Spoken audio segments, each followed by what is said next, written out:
माता शस्त्रा दुरित्रा वा, यानी मां और बहन के समान स्त्री के साथ भी एकांत में वास नहीं करना चाहिए, अन्यथा इंद्रियों का समूह इतना बलवान है कि वो कभी भी इंसान पर हावी हो जाएगा और वो कंट्रोल करना, उस पर अंकुश लगाना मुश्किल हो जाएगा। जैमिनी ने कहा गुरुदेव मैं ये नहीं लिखूंगा, ये सत्य नहीं है। अरे कैसी बात कर रहे हो गुरुदेव आप, माता बहन ये बात सत्य नहीं है, ये नहीं लिखूंगा मैं। और आप क्या कह रहे हो, आप कह रहे हो विद्वान समपिकर्षति, नहीं नहीं नहीं गुरुदेव ये नहीं लिखूंगा मैं। लोग आगे इसको पढ़ेंगे और क्या सोचेंगे, क्या विचार करेंगे, शास्त्रों में क्या लिखकर भेजा है, मैं नहीं लिखता गुरुदेव। वेद व्यास जी ने बहुत समझाया, जैमिनी एक न माने। गुरुदेव ने कहा कोई बात नहीं, शास्त्र लेखन का कार्य 2 दिन बाद प्रारंभ किया जाएगा, तब तक के लिए ये क्लास यहीं स्थगित की जाती है। समय व्यतीत हुआ, रात्रि हुई और घनघोर अंधेरी रात हो गई, चारों तरफ से बादल काले हो गए, बिजली कड़कने लगी और खूब जोरदार बारिश होने लगी। अंधेरी रात है, बिजली कड़क रही है और चारों तरफ अंधेरा है और घनघोर बारिश हो रही है। इस बारिश में एक अधेड़ उम्र की औरत, जो ना तो कुलीन है, ना तो सुंदर है और ना तो अच्छी दिखने में है, सामान्य रूप लावण्य वाली महिला दौड़ती दौड़ती आ रही है और उसके पीछे कुछ कदमों की आहट पता चल रही है। वो दौड़ती दौड़ती आई, जैमिनी की कुटिया का दरवाजा खटखटाया, महादेव कोई हो तो मेरी मदद करो। जैमिनी ने कुटिया खोला, जैमिनी ने देखा बाहर बिजली कड़क रही है, चारों तरफ घनघोर अंधेरा है और खूब बारिश हो रही है। यह महिला बिल्कुल चारों तरफ से भीगी हुई है और बिल्कुल एक एक उसका वस्त्र आभूषण सब भीगा हुआ है, पूरा अंग प्रत्यंग भीग गया है उसका।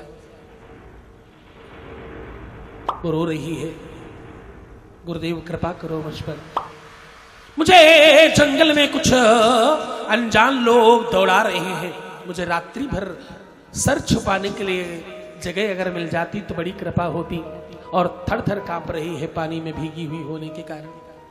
गुरुदेव कुटिया के किसी कोने में मैं चुपचाप बैठ जाऊंगी, रात्रि व्यतीत होने के पश्चात मैं चली जाऊंगी।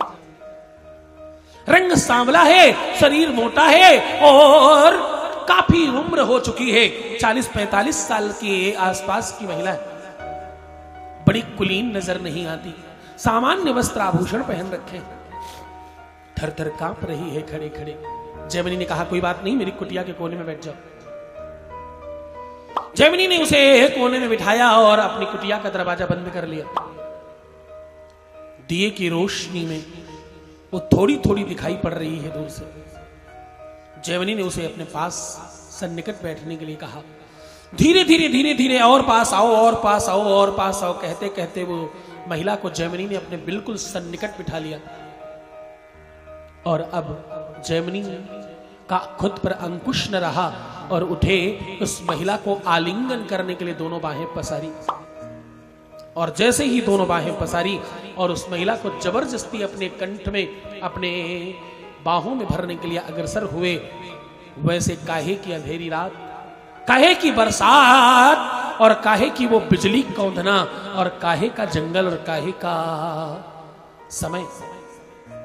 वो जो महिला थी उसकी लंबी लंबी बड़ी बड़ी दाढ़ी दिखाई पड़ने लगी, बड़े बड़े बाल दिखाई पड़ने लगे और बड़ी बड़ी भुजाएं दिखाई पड़ने लगी। आंख खोलकर देखा तो उनके स्वयं के गुरुदेव सामने खड़े।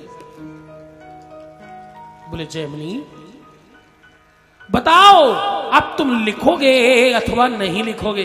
तुम जरा बताना कि तुम संत नहीं थे क्या, तुम तपस्वी नहीं थे क्या, तुम ज्ञानी नहीं थे क्या जैमिनी?